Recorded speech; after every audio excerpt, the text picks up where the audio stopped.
والصلاة والسلام على رسول الله أما بعد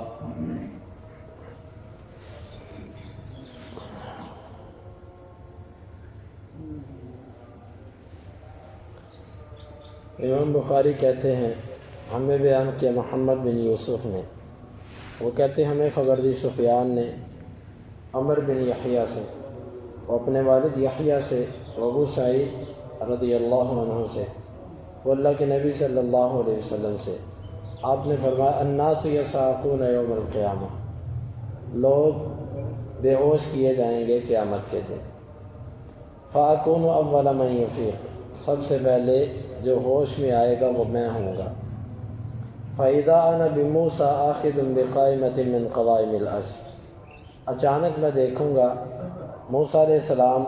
عرش کے پایوں میں سے ایک پائے کو پکڑے ہوں گے، فَلَا أَدْرِي أَفَاقَ قَبْرِي أَمْ جُوزِيَ بِسَاقَةِ الطُّورِ، مجھے نہیں پتا وہ میرے سے پہلے ہوش میں آئے ہیں یا طور پہاڑ میں جو ان پر موت آئی تھی وہ اس موت کے بدلے میں تھی اور اب ان کو موت ہی نہیں آئی۔ اس حدیث مبارکہ میں موسیٰ علیہ السلام کی ایک فضیلت کا ذکر ہے، اور فضیلت یہ ہے کہ طور پہاڑ پر اللہ تعالیٰ کو دیکھنے کا جو مطالبہ کیا تھا، ربی ارنی انظر الیک، اللہ مجھے چھوڑ میں تجھے دیکھنا چاہتا ہوں، اللہ تعالیٰ نے فرمایا تھا کہ لن ترانی، تو مجھے نہیں دیکھ سکتا۔ تو موسیٰ علیہ السلام نے جب اللہ سے فرط محبت میں یہ پھر مطالبہ کیا، اللہ تعالیٰ نے اپنی تجلی پہاڑ پر کی، پہاڑ ریزہ ریزہ ہوا، اس وجہ سے موسیٰ علیہ السلام بے ہوش ہو کے گر پڑے۔ اب موسیٰ کا اس وقت کا بے ہوش ہو کر گرنا، اس کے بدلے میں اللہ تعالیٰ نے آخرت کے دن، قیامت کے دن جو سب لوگ بے ہوش ہوں گے، موسیٰ کو اس سے مستثنا کر دیا کہ تمہیں یہ بے ہوشی دنیا میں آ چکی ہے۔ اور اسی طرح ہمارے نبی صلی اللہ علیہ وسلم ساری مخلوق میں سب سے پہلے ہوش میں آئیں گے۔ آپ نے فرمایا کہ میں جب ہوش میں آؤں گا تو میں دیکھوں گا کہ موسیٰ علیہ السلام اللہ کے عرش کے پائے کو پکڑے ہوئے ہیں۔ اب پتہ نہیں وہ میرے سے پہلے ہوش میں آئے ہیں یا وہ طور پر جو بے ہوشی آئی تھی وہ اس بے ہوشی کے بدلے میں تھی، اور اب اللہ نے دوبارہ ان پر بے ہوشی طاری ہی نہیں کی، وہ جاگتے ہی رہے، وہ ہوش ہی میں رہے۔ جزوی فضیلت کلی فضیلت پر دلالت نہیں کرتی، یعنی کسی ایک مسئلے میں اگر کوئی بندہ فضیلت پا جائے تو اس کا مطلب نہیں کہ وہ ہر چیز میں آ گیا۔ یہ موسیٰ علیہ السلام کی جزوی فضیلت ہے جو نبی کریم صلی اللہ علیہ وسلم پر کلی فضیلت پر دلالت نہیں کرتا۔ امام بخاری کہتے ہیں کہ مجھے بیان کیا عبداللہ بن محمد الجعفی نے، وہ کہتے ہیں ہمیں بیان کیا عبد الرزاق نے، وہ کہتے ہیں ہمیں خبر دی معمر نے حمام سے، وہ ابو ہریرہ سے، وہ کہتے ہیں کہ اللہ کے نبی صلی اللہ علیہ وسلم نے فرمایا لولا بنی اسرائیل لم یخنز اللحم، اگر بنی اسرائیل نہ ہوتے تو کبھی گوشت خراب نہ ہوتا، ولولا حواء لم تخن النساء زوجها الدہر، اگر حوا نہ ہوتی تو کبھی زندگی بھر عورت اپنے خامن سے خیانت نہ کرتی۔ بنی اسرائیل نہ ہوتے تو گوشت خراب نہ ہوتا، یعنی گوشت کی خرابی سب سے پہلے اللہ نے بنی اسرائیل پر ڈالی، اس سے پہلے گوشت خراب نہیں ہوتا تھا۔ بنی اسرائیل کے اوپر من اور سلوہ اترتا تھا، انہیں منع کیا گیا کہ تم میں سے کوئی بندہ اس کو ذخیرہ نہیں کرے گا، ایک دن کی خوراک لوگے بس، زائد تم نے نہیں پکڑنا۔ انہوں نے اپنے حرص اور لالچ کی وجہ سے جمع کرنا شروع کیا، جیسے انہوں نے مال جمع کیا، جیسے کھانے کو ذخیرہ کیا، وہ خراب ہو گیا،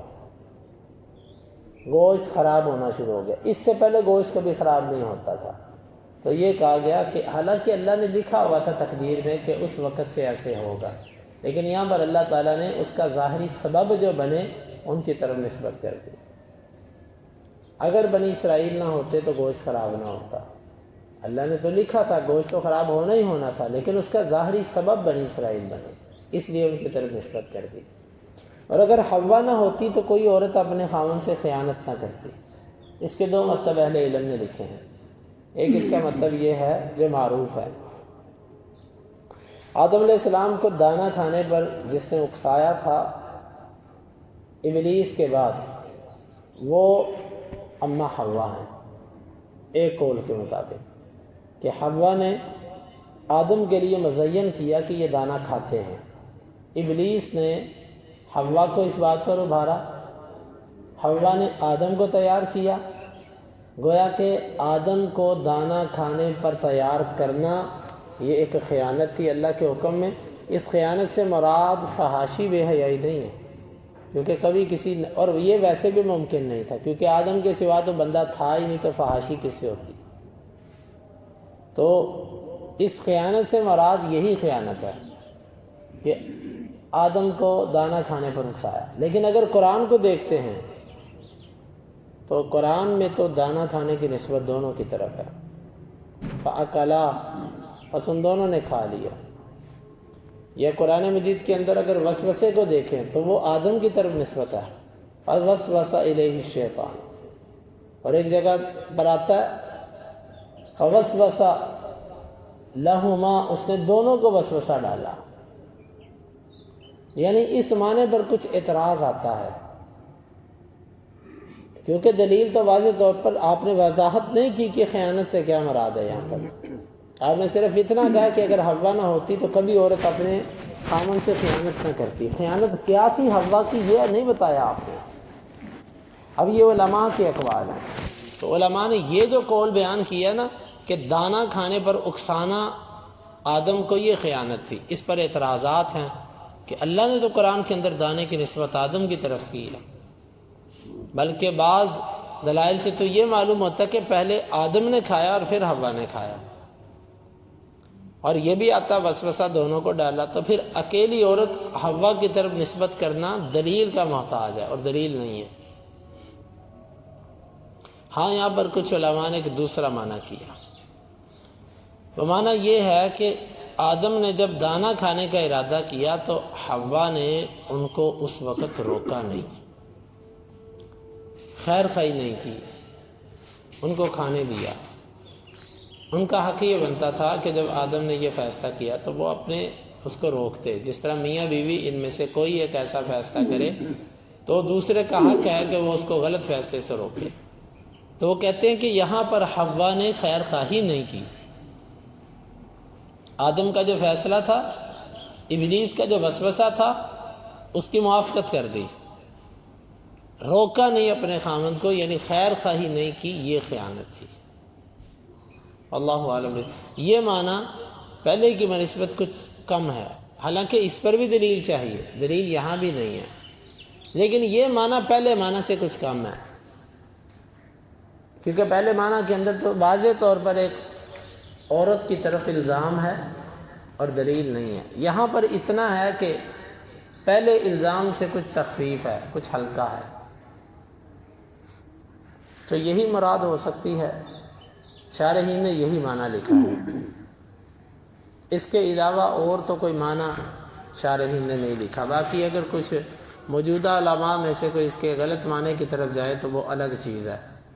لیکن حدیث کی کتابوں میں شروحات کے اندر اس کے دو معنی ہیں۔ تو خلاصہ یہ نکلا اس بات کا کہ حوا سے کوئی ایسی خیانت ہوئی تھی اپنے خاوند کے حق میں، جس کی وجہ سے آج تمام عورتیں خیانت کرتی آ رہی ہیں، اور اس کا وجہ یہ نہیں ہے